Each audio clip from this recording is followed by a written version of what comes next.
สวัสดีครับพี่น้องสวัสดียินดีเข้าสู่ช่องอนุรุณนำโขงนะครับเด้อมื้อนี้เฮาก็พอกันในเสาร์วันจันทร์เนาะครับบ่แม่นในเสาร์วันหยุดเนาะครับเนาะในเสาร์วันหยุดวันเสาร์นะครับวันที่19เดือนเมษายนพศ2568นะครับก็เสาร์วันเสาร์สดชื่นครับพี่น้องฝนตกเนาะครับเนาะฝนตกลงมาอย่างหนักเลยครับในเขตนิคมบ้านฉางเนาะอนุรุณนำโขงก็มาเว้าจาภาษาชาวบ้านคือเก่าคือเดิมเนาะครับพี่น้องหลังจากสงกรานต์ผ่านไปเนาะครับหลังจากสงกรานต์ผ่านไปเฮาก็เริ่มต้นทำงานใหม่เนาะครับแต่ว่าอนุรุณนำโขงก็ทำงานอยู่แล้วล่ะครับทำงานอยู่ทุกมื้อแต่ว่าพี่น้องเฮาที่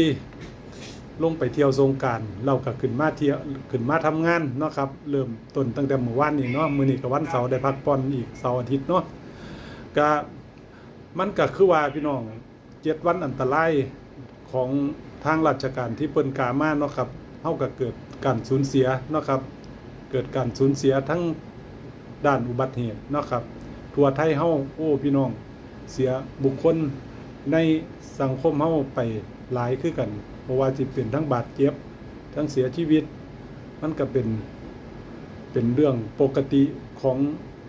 แทบทุกหน้าเทศกาลเนาะครับที่มันเกิดขึ้นจนทำให้คนเฮาเกิดความประมาทมันทำให้คนเฮาเวลาขี่รถ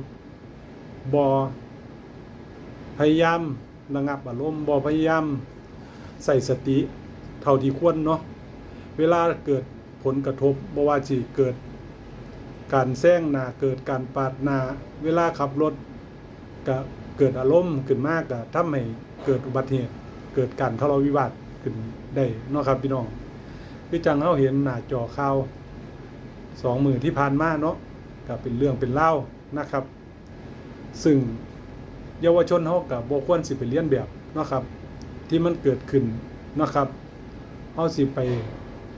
อาศัยหน้าอาศัยตาทางสังคมเฮาสิไปอาศัยหยังมาเหยียดกันบ่ได้เนาะครับอยู่บนท้องถนนทุกคนจับพวงมาลัยเฮาก็ต้องดูแลกันให้ดีเฮาก็ต้องดูแลกันบนท้องถนนเคารพกฎจราจรนะครับมีหยังก็ให้อภัยกันอย่าไปทำอารมณ์แบบนั้นมันสิเฮ็ดให้เกิดอุบัติเหตุเพ้อๆจะโดนคดีอาญาอีกจะทำให้ต้องโทษต้องคดีอีกนะครับพี่น้องเนาะเพราะฉะนั้นอนุรุณนำโขงก็ขอฝากเนาะครับเนาะขอฝากอย่าไปเฮ็ดจังซั่นเด้อครับเด้อพี่น้องเด้อใช้รถใช้ถนนให้มีน้ำใจต่อกันเนาะอนุรุณนำโขงก็ขอฝากคลิปนี้เด้อครับฝากกดไลค์กดติดตามอนุรุณนำโขงก็สิเฮ็ดคลิปให้พี่น้องได้ชมต่อไปครับสวัสดีครับ